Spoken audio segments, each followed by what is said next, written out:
What would you do if the only thing you inherited was a ghost? Not a spirit that rattles chains, but the ghost of a reputation, the heavy weight of a good man's failure. What if your inheritance was nothing more than a deed to a place everyone called a folly, a worthless hole in the rocks that had broken your father's heart and his body? For 20-year-old Ada Thornton, this wasn't a question. It was the dry, dusty truth of her life. She inherited claim number 7, a played-out silver mine in the forgotten corner of the territory, for the price of settling her father's final debts, a price that cost her everything she had left. But the truth, waiting inside that silent stone, was not one of silver or gold, but of a secret far more precious, a legacy of quiet wisdom that would rewrite her father's name in the heart of the land itself. Settle in and stay close, as we journey back to the hard country, to a place of dust and doubt, and witness how a dismissed girl and a forgotten piece of earth changed the fate of a town that had already given them up for lost. The wagon rattled into Stone Hollow, under a sky the color of faded denim. Ada Thornton held the reins with hands that were already calloused, her knuckles raw from the wind. She was thin, worn down to little more than bone and will, her father's patched coat hanging loose on her shoulders. She kept her eyes fixed on the space between her mule's tired ears, refusing to meet the gazes that followed her from the shaded boardwalks. They knew who she was. In a town this small, memory was a currency, and her family's account was long since overdrawn. She was Daniel Thornton's girl, the daughter of the dreamer, who had chased a whisper of silver into the granite hills and found only ruin. He had come to Stone Hollow with hope gleaming in his eyes, and left it in a plain pine box, his lungs full of rock dust, and his spirit eroded by disappointment. Ada pulled the mule, a gray-muzzled creature named Jasper, to a halt before the land agent's office. The building was the only one on the street with a fresh coat of paint. She tied the reins to the hitching post, her movements deliberate and slow, giving herself a moment to gather the frayed edges of her courage. The memory of her father's funeral was a raw wound. Just her, the preacher, and the wind sighing through the junipers. He had died in a boarding house miles away, having sold his last tools for a train ticket to a place with cleaner air. It hadn't been clean enough. A letter had found her a month later, penned by a town clerk with neat, impersonal handwriting. It explained that her father's only remaining asset, claim number 7, was now hers, provided she assumed the lingering debts at the general store and livery. It was a fool's bargain, and she knew it, but it was his. It was the last piece of him left on earth. Inside, the office smelled of stale cigar smoke and oiled leather. A man with a florid face and a tight vest looked up from his ledger, Silas Croft. His eyes, small and shrewd, took in her worn dress and the dust on her boots. He was the man who owned half the town and held the mortgage on the other half. He had been her father's chief detractor, his laughter the loudest in the saloon when Daniel Thornton's name was mentioned. "Well, look what the wind blew in," Croft said, not bothering to stand. "Thornton's girl." Ada didn't reply. She placed the clerk's letter on his polished desk. "I'm here for the deed to claim number 7. A slow smile spread across Croft's face. He leaned back in his chair, the leather groaning in protest. "Still chasing that fool's errand, are you? Your father dug for 10 years and found nothing but granite and grief. That hole ain't worth the paper the deed is printed on." She met his gaze, her own expression unreadable. "It's mine," she said, her voice quiet but firm. "The debts are paid." He grunted, pulling a file from a drawer. He scrawled a signature with a flourish, then slid the paper across the desk. "There you go, little lady. You are now the proud owner of the most useless piece of rock in this territory. Try not to follow your father into it." Ada took the deed, folded it carefully, and placed it in the inner pocket of her coat. She turned and walked out without another word, the weight of the paper a cold, hard promise against her chest. Outside, the sun was bright, the judgment in the town's eyes just as piercing. She now owned her father's failure. The question was what it owned of her. The next morning, Ada bought what little she could afford: a sack of flour, beans, salt, and a new wick for her father's old lantern. The storekeeper, a man with weary eyes, counted her coins without meeting her gaze. He added a small tin of coffee to her supplies. "On the house," he muttered, a gesture of pity that stung more than any insult. With Jasper loaded, she began the slow trek out of town, heading toward the granite ridges that loomed to the east. The road dwindled from a wagon-rutted track to a faint trail winding through sagebrush and scree. This was the land that had swallowed her father's dreams. It was vast, indifferent, and silent. After 2 hours of steady climbing, she saw it.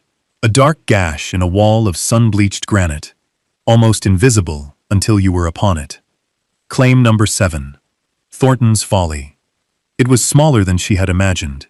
A crude opening shored up with weathered, silvered timbers. A pile of tailings, gray and lifeless, fanned out from the entrance like a stain. There was no grandeur here, no sign of the riches her father had spoken of in his letters, his words full of a desperate, shimmering hope. It was just a hole, a dark, empty mouth in the side of a mountain. She tethered Jasper to a stunted juniper, the mule letting out a long, weary sigh. Ada walked to the entrance, her boots crunching on the loose rock. A cool, stale air breathed out from the darkness, smelling of damp stone and a profound stillness. She lit the lantern, the flame casting a weak, flickering glow. She stepped inside. The tunnel was rough-hewn, barely tall enough for a man to stand upright. It went back perhaps 50 feet before ending in a solid wall of rock. She ran her hand over the surface. It was cold, unyielding granite. This was it. This was the sum of her father's life's work. A 50-foot tunnel to nowhere. The silence was absolute, a heavy blanket that smothered sound. The lantern light seemed to be eaten by the darkness.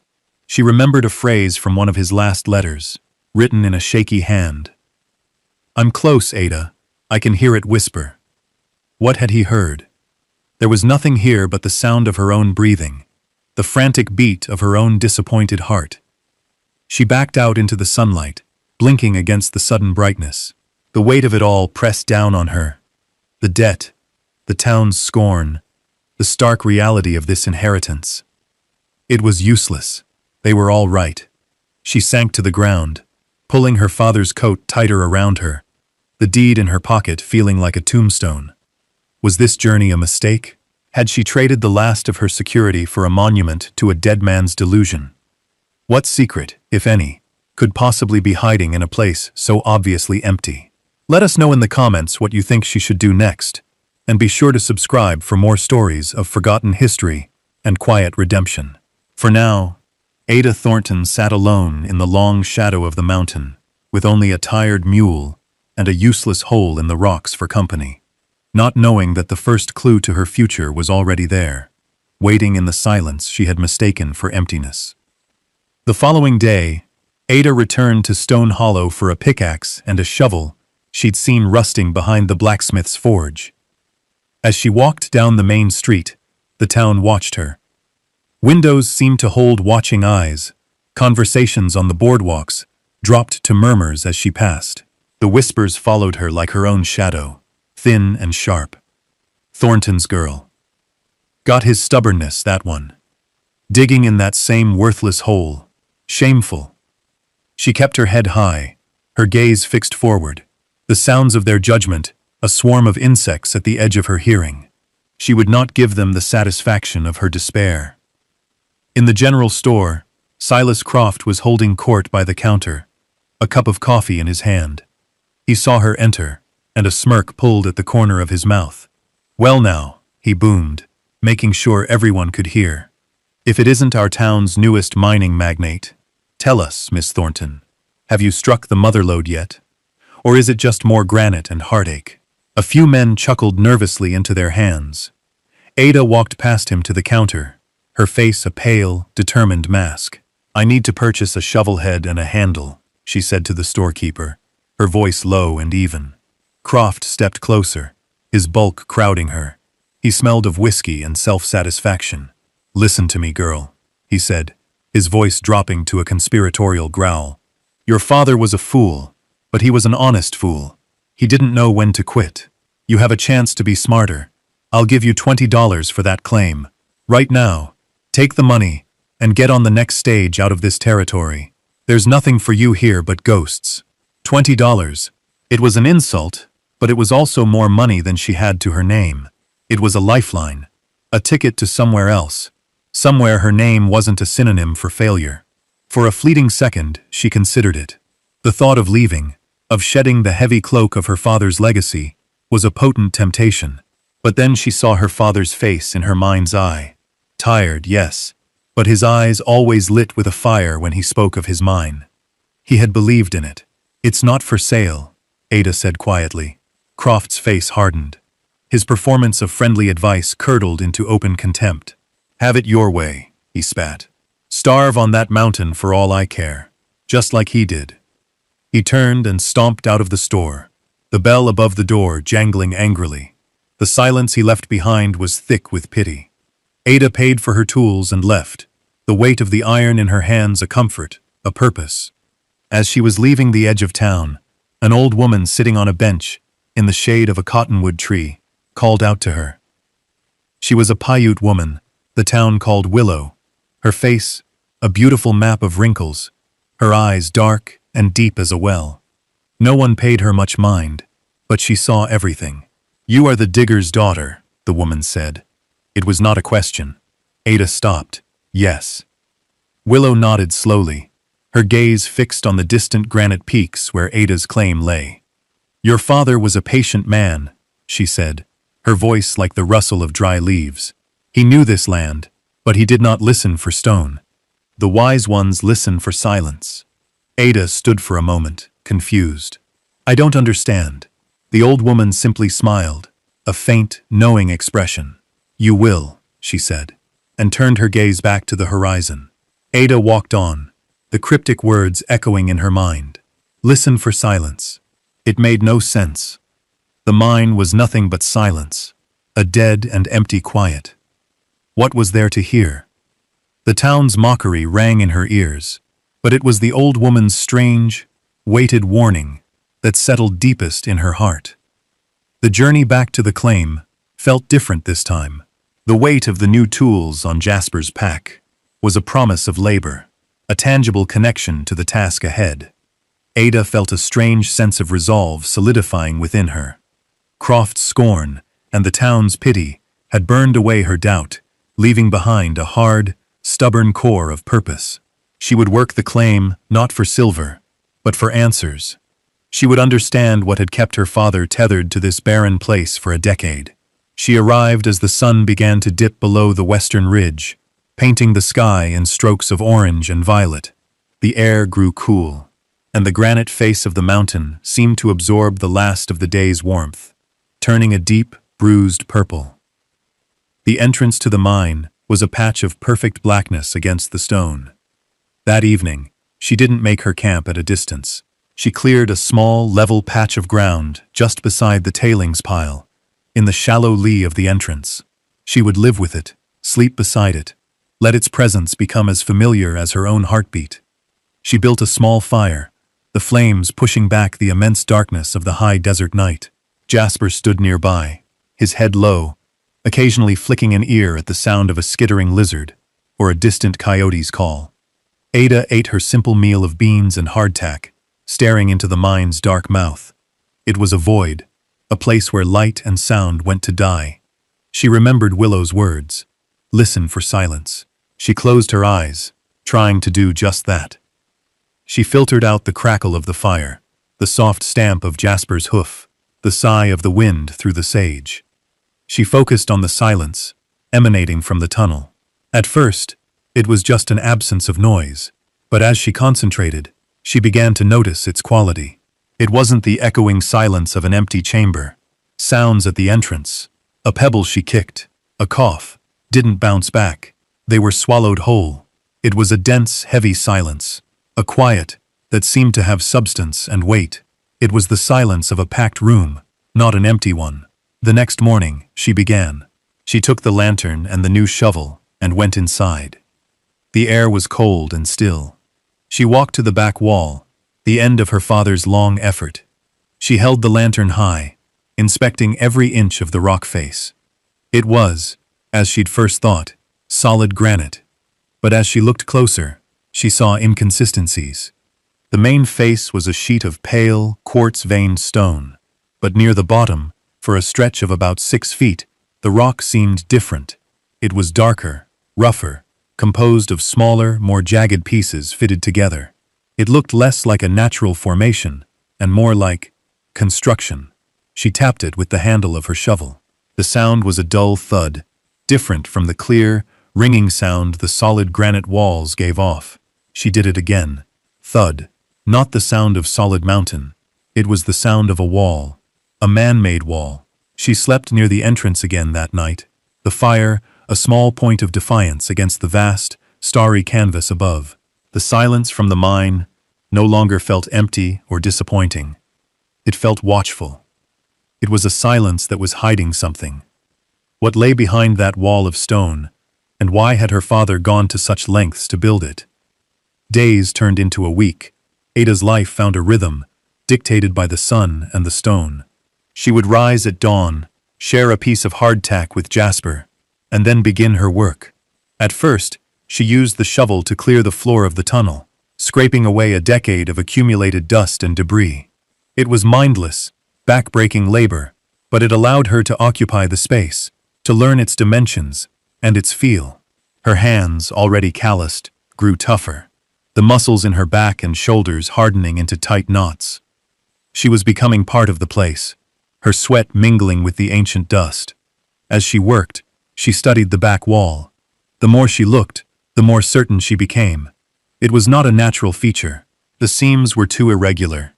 The texture of the rock, a mosaic of different stones, all held together with a dark, gritty mortar that had been cunningly disguised with a wash of granite dust. Her father had built this. He hadn't stopped digging here. This was where he had started building. One afternoon, as she cleared the last of the debris from the base of the wall, her shovel struck something that wasn't rock. It was a low, wooden beam, set into the floor and flush against the wall's foundation. It was water-stained and warped, but it was unmistakably a piece of cut timber. No miner would brace a solid rock face. You braced weak points, faults, areas prone to collapse.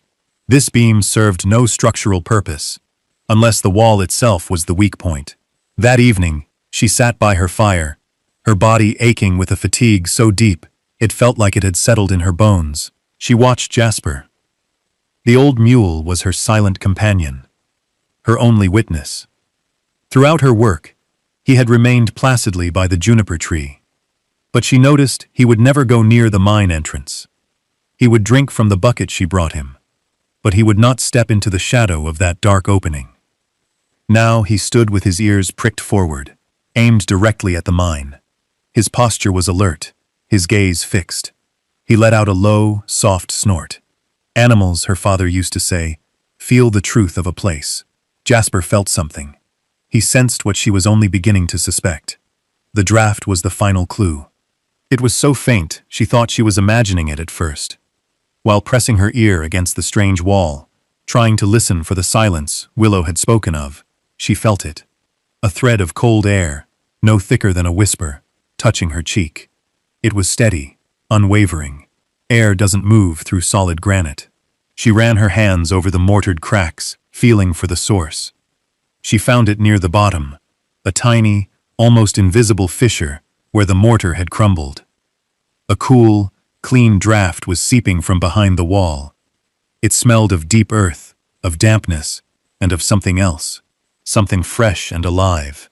It was the mountain's breath. This wasn't an end, it was a seal. Her father hadn't been digging a mine, he had been burying a secret. She did not act on it immediately. She spent another day, just observing, letting the pieces settle in her mind, the strange silence that swallowed sound, the carefully constructed wall, the behavior of her mule. And now, the draft. The knowledge settled over her, not with a crash, but with a quiet, profound certainty. She knew what she had to do next. The shovel and pickaxe were not for finding silver, they were for finding him. The decision was made. Ada would breach the wall. She spent the morning sharpening the head of the pickaxe on a flat piece of sandstone, the rhythmic scrape of metal on stone, the only sound in the quiet canyon. She felt no fear, only a driving, solemn purpose. This was a conversation with her father, one conducted across the veil of death, with the language of stone and steel. Jasper stood watching her, his liquid brown eyes seeming to hold a deep understanding. He was her anchor to the living world, as she prepared to delve into the dead one. She began at the spot where she'd felt the draft, where a small crack betrayed the wall's integrity. The first swing of the pickaxe was clumsy, the impact jarring her arms to the shoulder. A spray of gritty mortar and rock dust showered her. The second swing was better, finding a purchase. She fell into a rhythm, the sharp crack of the pick striking the stone, the scrape as she pulled it free, the soft thud of debris falling to the floor. It was grueling, monotonous work. Sweat beaded on her forehead and traced paths through the dust on her face. Her muscles screamed in protest. The lantern cast her struggling shadow, large and distorted against the tunnel walls, a lonely titan wrestling with the mountain. Hours passed. The sun climbed high in the sky, its heat turning the air outside the mine into a shimmering haze. Inside, the cool air from the fissure was a small mercy, a promise of what lay beyond. As she worked, she uncovered more clues. She found the distinct marks of her father's tools, a particular chip pattern she recognized from the firewood he used to split. This was his work. His hands had placed these stones. Then her pick struck something that wasn't stone. It was a small, soft object lodged deep in the mortar. Carefully, she chipped away the surrounding material and pulled it free. It was a small, tarnished silver locket, heart-shaped and intricately engraved. She wiped the grime away with her sleeve. It was her mother's. She remembered it from the one faded photograph she owned, a pale oval on a delicate chain around her mother's neck. Her mother had died when Ada was a baby, and her father had never spoken of her, the grief too heavy for words. But he had kept this. He had sealed it into this wall. It was a foundation stone, a piece of his heart buried here. Tears welled in Ada's eyes, blurring the lantern light. This wasn't a mine. It was a tomb, or a sanctuary. He hadn't been hiding something. He had been protecting it. The knowledge gave her new strength. Her swings became more powerful, more precise. She was no longer just a girl with a tool. She was a daughter, reclaiming a legacy. The wall was thick, a testament to her father's determination. He had wanted this secret kept, but he had also left a trail for her to follow. The deed, the locket, the memory of his quiet faith. Late in the afternoon, with her body trembling from exhaustion, the pickaxe finally broke through. A larger section of rock and mortar crumbled inward, revealing not darkness, but a deeper, more resonant blackness. A rush of cool, sweet-smelling air washed over her, extinguishing the lantern's flame and plunging her into absolute dark. For a moment, she was suspended in a world without sight, only the sound of her own ragged breathing and the gentle, persistent whisper of moving air. She fumbled for a match, her fingers shaking. She struck it, and the tiny flame bloomed. She relit the lantern, and holding it high, she peered through the opening she had made. It was just a hole, dark and unknown. The real work was just beginning. With the lantern held high, Ada squeezed through the narrow opening she had carved. The air on the other side was startlingly different, cool, damp, and carrying a faint, clean scent, like the air after a thunderstorm. The ground beneath her feet was not rock, but soft, sandy earth. The lantern's glow seemed small, in a space that was vast and deep, the light swallowed by a profound, echoing darkness. She took a hesitant step forward, and her boot made a soft splashing sound. She lowered the lantern. She was standing at the edge of a body of water, a pool so black and still, it perfectly mirrored the flame she held, creating the illusion of a second lantern floating in an inverted sky. She moved the light across the surface. It wasn't a small pool. It was a vast, subterranean lake, stretching away into the darkness, beyond the reach of her light. The walls of the cavern arched high above her, glistening with moisture.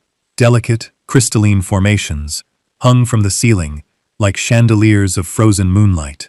Water dripped from them with a slow, rhythmic plinking that was the only sound in the immense chamber. This was the whisper her father had heard, not of silver, but of water. She walked along the edge of the underground lake, her light revealing the scale of the discovery. This was no mere seep. It was a significant source, a hidden river flowing silently through the heart of the mountain. In a land defined by its scarcity of water, a land of dry creek beds and dusty wells, this was a treasure beyond reckoning. It was life itself. On a high, dry ledge near where she had entered, she saw a small metal box, its surface beaded with condensation. A tin biscuit box, sealed with wax. Her father's. Her hands trembled as she broke the seal and lifted the lid. Inside, wrapped in oilcloth, was a worn, leather-bound journal. She sat on the ledge and opened it. The first entry was dated 10 years ago, shortly after he had filed the claim. "They all think I'm chasing a silver vein," he had written, his handwriting strong and clear. "They are wrong. I am following a whisper, a sound I heard in the deep shafts as a young man, the sound of water where it should not be." She read on, page after page, as her father's story unfolded. He had spent years searching not for ore, but for the source of this sound. He'd followed a tiny fissure, painstakingly widening it into the tunnel she now stood in. When he finally broke through into the cavern, he understood the truth. The silver in this region was a lie, a fool's hope that had drawn men to ruin. The true wealth of Stone Hollow was this hidden spring, this pure, inexhaustible aquifer. But he also knew men like Silas Croft. He knew that if they discovered it, they would claim it, monetize it, and sell it back to the very people who needed it most. He wrote of his fear that they would divert it for some large-scale mining operation, bleeding the mountain dry and leaving the town to wither. "This water does not belong to one man," he wrote in one of the final entries. "It belongs to the land. It belongs to the future. I cannot protect it with a gun or a claim marker, so I will protect it with stone and silence. I will seal it away. One day, when the need is great and the hearts of the people are true, perhaps someone will listen for the silence and find it again. Ada, if you are reading this, know that I did not fail. I found the greatest treasure of all. I just buried it where the greedy could not." Ada closed the journal, holding it to her chest. The tears that came now were not of sorrow, but of a fierce, aching pride. Her father had not been a failure. He had been a guardian. The drought came on like a fever. The late summer sun beat down relentlessly, baking the earth into a cracked, gray plate. The creek that ran through Stone Hollow dwindled to a muddy trickle, and then vanished altogether, leaving behind a scar of bleached stones. The town's shallow wells began to draw up silt, then failed one by one. Panic, a dry and thirsty kind, began to settle over the community. The only reliable source of water left was the deep well on Silas Croft's property. He had dug it years ago, a significant investment that had seemed an extravagance at the time. Now it made him a king. He put a padlock on the pump and posted a guard. Water was no longer a right, it was a commodity. He sold it by the bucket, the price rising with each passing day. Cattle grew thin, their ribs stark against their hides. Gardens withered, the faces of the townspeople grew pinched and worried. The laughter and arguments that usually filled the street faded into a hushed, anxious quiet. From her camp on the mountain, Ada saw the town's suffering reflected in the land. The leaves of the junipers turned a brittle brown. The air was thick with a haze of dust. She had all the water she could ever need, a secret lake of it, cool and pure. Each day she drank from it, filled her canteens, and felt a growing unease. The words in her father's journal echoed in her mind. When the need is great, the need was here. It was now. But revealing the spring felt like a betrayal of his solemn work. He had sealed it to protect it from men like Croft. If she opened it, what was to stop Croft from seizing it, just as her father had feared? Her loyalty to her father's memory warred with the quiet desperation she saw in the valley below. One evening, a wagon clattered up the trail to her camp. It was a wreck, one wheel shattered, pulled by a single, exhausted-looking horse. A man, his face gaunt with worry, helped his wife and a small, feverish child from the back. They were travelers, their wagon broken, their water barrels empty for 2 days. "Please," the man rasped, his eyes wild with desperation. "Our boy, he's sick. We need water." The child was pale, his lips cracked. Ada looked from the sick boy to the vast, silent mountain that held her secret. Her father's words came to her again. "It belongs to the future." This child was the future. Her choice became clear, cutting through her doubt with the simple, undeniable force of compassion. She was her father's daughter, and he had been a guardian, not a hoarder. She took a bucket and disappeared into the mine, returning moments later, with water so clear and cold, it seemed impossible. She gave it to the family. They drank as if they had never tasted water before. The mother bathed her son's face, and for the first time in days, his fever seemed to recede. Ada gave them shelter in the shade of the rock face, and food from her own meager supplies. She stayed with them through the night, watching over the sleeping child. In that act of simple human kindness, she had made her commitment. The water was not hers to hide, it was hers to share. The secret of the spring was no longer a burden, but a responsibility. The next morning, the traveler, his name John, had managed to patch his wagon wheel, enough for the slow journey into town. His gratitude toward Ada was immense and humbling. "You saved my son's life," he said, his voice thick with emotion. "There's no water in that town. They're charging $1 a bucket for mud, and you have it all." Ada simply nodded. "The mountain provides," she said. John and his family limped into Stone Hollow later that day, their story spreading through the desperate town like a brush fire. The girl at Thornton's Folly, the crazy one who was digging in her father's worthless hole, had water. Not just a little, but endless, clean, cold water. At first, no one believed it. It was the heat-addled fantasy of a desperate man. But the family's canteens were full, and the health of their child was proof enough. Doubt gave way to a fragile, desperate hope. By late afternoon, a small delegation was making its way up the trail to her claim. It was the mayor, the blacksmith, and a few other town elders. Silas Croft trailed behind them, his face a thunderous mask of skepticism and suspicion. When they arrived, Ada was waiting for them, standing quietly by the mine entrance. Jasper stood behind her, a silent, gray sentinel. The mayor, a harried man named Henderson, removed his hat. "Miss Thornton," he began, his voice hoarse from dust and anxiety. We heard a story. A traveler said you had water." Ada met his gaze. "I do," she said. Croft pushed his way to the front. "That's impossible," he sneered. "This whole ridge is dry granite. It's a trick. She's probably hoarding a few barrels she brought with her." Ada ignored him. She turned and gestured toward the dark opening. "See for yourselves." She lit a lantern and led the way into the tunnel, to the hole she had made in the wall. One by one, the men squeezed through. When their eyes adjusted to the dim light, a collective gasp filled the vast cavern. They stood in stunned silence, staring at the immense, pristine lake. They were looking at their town's salvation.